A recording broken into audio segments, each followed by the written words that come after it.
It has emerged that the 14-year-old boy and a 20-year-old girl who were allegedly abducted from Mpumalanga in July last year were working as slaves in Malawi.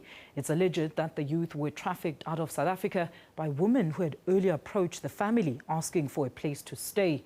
It was during this time that the suspects started to assist the victims with their homework and developing a strong bond with the family.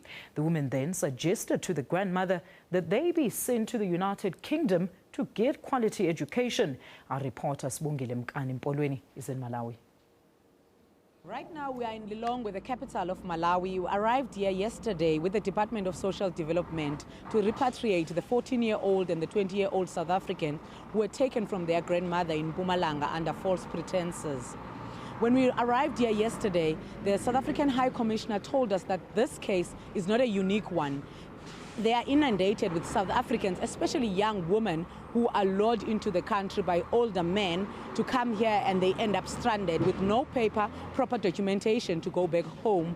But to tell us more about this specific case of the 14-year-old and 20-year-old is Lumka Oliphant from the Department of Social Development.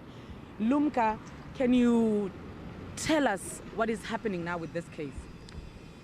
Firstly, this case was given to us by our colleagues at Interpol, and then upon investigating the story, we found out that there had already been a case that was lodged by the grandmother in Komatipoort of missing children.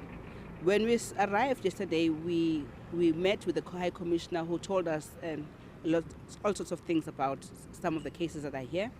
We then went to the orphanage where the children are kept, and we found out, yeah, they were fine, but they had suffered a lot of physical and emotional abuse.